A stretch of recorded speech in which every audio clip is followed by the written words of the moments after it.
kilo. Dagdagan mo isang piraso, kuya.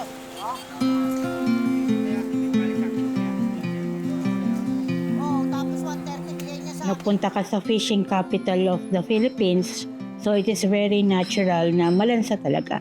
Pero yung malansang yon, ibig sabihin ng money. We should celebrate the fact that there was an entrepreneur willing enough to go into this very risky market when it started out.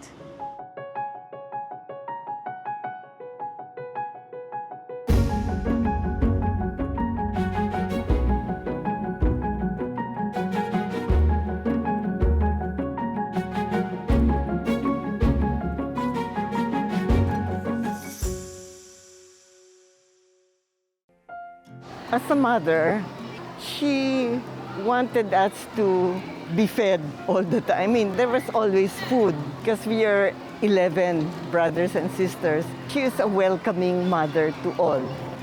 When you visit her, there's always food to be shared.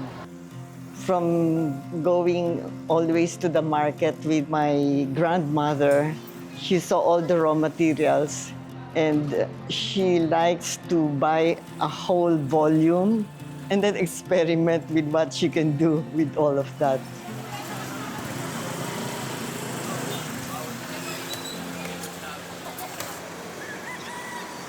Navotas is a fish port. You can already smell the sea, and we have to accept the flavors around us.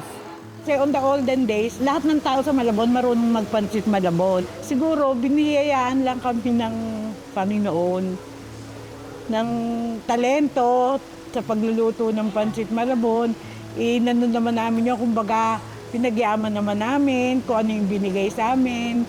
Siguro, kaya binigyan din niya kami ng Panginoon ng ganitong buhay. Ganitong swerte. They're very close to raw materials. They have fish and tinapa and all that.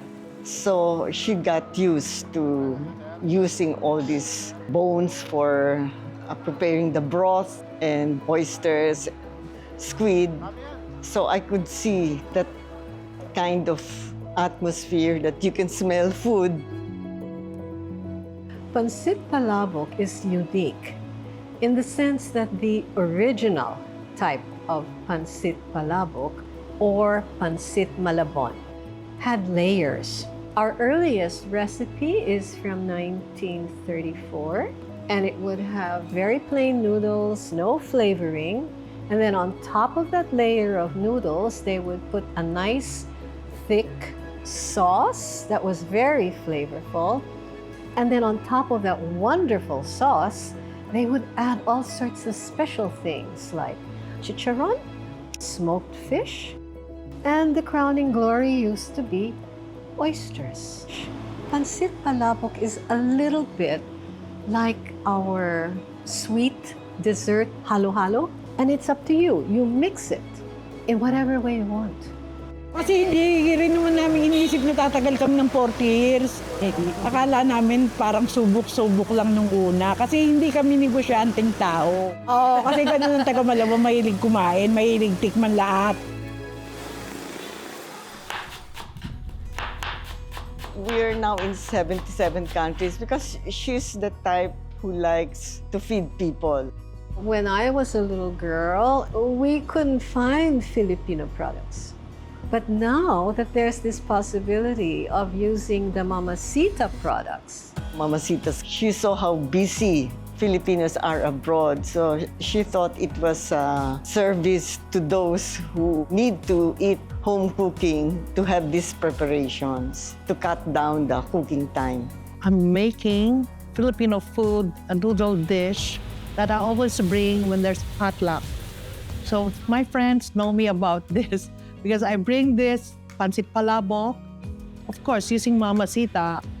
My parents were able to put food on the table in an efficient manner because having mamacitas readily available to us, it made it that much more homey. That's the one thing that makes you feel like home because the smell's there, the taste is there, and it really anchors you back into the memories. Your food is the best food I've ever had because of the mamacita. I love Mamacitas for bringing out the amazing flavor in Filipino dishes, you know? It's always just so close to my heart. Literally and figuratively, you know? Food unites people, and she likes to see people enjoying her cooking.